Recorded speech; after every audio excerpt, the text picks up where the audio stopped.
All right, let's get right into it. Have you ever looked at your solar system's output and just felt like something's missing? The panels are clean, the sun is blazing, but you're just not getting the power you should be. Well, you're not going crazy. You might be losing a ton of power in places you've never even thought to look. Today, we're going to go on a hunt for those hidden losses, and all you'll need is a simple multimeter. It's a really frustrating question, isn't it? I mean, you've invested in this whole setup, and you expect it to perform. So when the numbers on your monitor just don't seem to add up, it feels like all that precious solar power is just vanishing into thin air. But here's the thing, that power isn't actually gone. It's just being turned into something else, and that something else is usually heat. It's happening across every single wire, every connection, and every component in your system. And the crazy part is, these losses are completely invisible, unless you know exactly how and where to look for them. Now, you might be thinking, hey, I've already tested my system, I put a multimeter on the panels, and the voltage looked great. And that's exactly where so many people get a false sense of security. This slide really tells the whole story. On the left, you see what happens with a no-load test. That's when you measure voltage when nothing's really running. It looks perfect, right? But it's basically a mirage. The real story, over on the right, only shows up when the system is under load. That means your inverter is running, your appliances are on, there's a real demand for power. That's when the hidden problems are finally forced out into the open. So to find these losses, we need to think a little bit like electrical detectives. And that means we really need to get a grip on a couple of basic concepts that are going to guide our whole investigation. And here it is. This is the single most important rule of this entire process. If you remember one thing, make it this. To see the problems, you have to have current flowing through the system. Think about it like looking for a tiny leak in a garden hose. You're never going to find it until you turn the water on, right? Well, for us, current is our water. Okay, so the main clue we're on the hunt for is something called voltage drop. All that means is it's the amount of voltage that gets lost as electricity travels from point A to point B. See, every single wire, every connection, it all has a tiny bit of resistance, and that resistance basically eats a little bit of voltage along the way. Our job is to find out where it's eating way too much. Now, don't let this formula scare you, okay? It's the engine that drives all our power loss. It says the power you lose is equal to the current squared times the resistance. You don't need to do any crazy math here. Just focus on that I squared. That's the important part.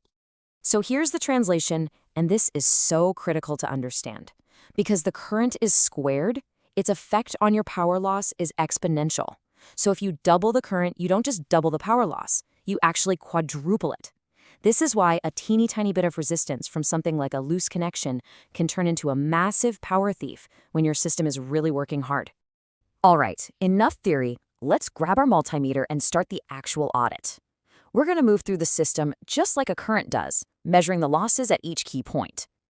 Okay, step 1. First, make sure you've got a good, steady load running in your house. Then, you're going to measure the voltage right where the power is born, at your solar panel terminals.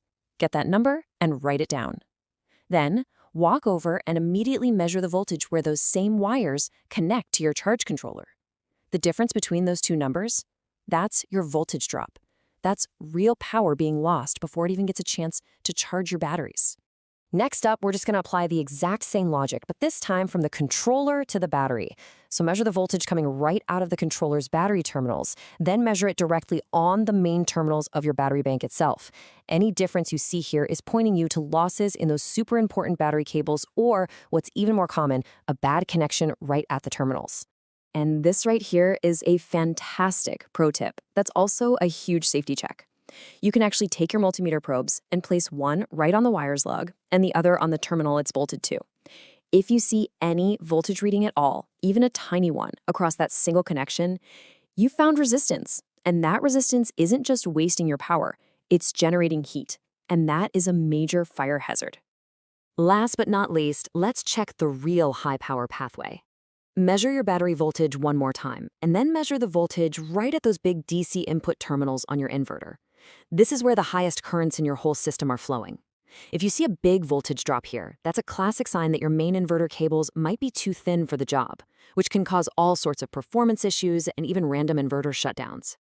So, once you've gone through and mapped all the voltage drops in your system, what are you actually likely to find? Well, most of the time, the problem isn't some expensive, broken component. It's almost always something much, much simpler. Meet the usual suspects. Seriously, it's almost always one of these. A bolt that just needs another quarter turn, a cable that's maybe one size too small, a crimp on a wire lug that wasn't done quite right, a little bit of green corrosion adding that hidden resistance. These small, totally fixable issues are, hands down, the biggest power thieves in most systems. By doing this simple audit, you're really doing a lot more than just finding a few lost watts. You're actually making your entire system more robust, more reliable, and fundamentally, a whole lot safer. And this is why it all matters. This is the payoff. You get your lost power back. You reduce the stress on all your expensive components, which helps them last longer. You can finally stop those annoying low-voltage shutdowns. And most importantly, by finding and fixing those resistive hotspots, you dramatically reduce the risk of fire. That gives you the peace of mind of knowing your system is running exactly the way it should be. Okay, before you run out and start testing, we have to have a serious word about safety. Please, please always use properly insulated tools. Shorting out a battery bank can be incredibly dangerous. And never, ever, ever disconnect a wire while current is flowing through it. That can create a very dangerous electrical arc. And look, if you have any doubt at all, just call a qualified professional. It's not worth the risk. So there you have it. You have the tools, you have the technique.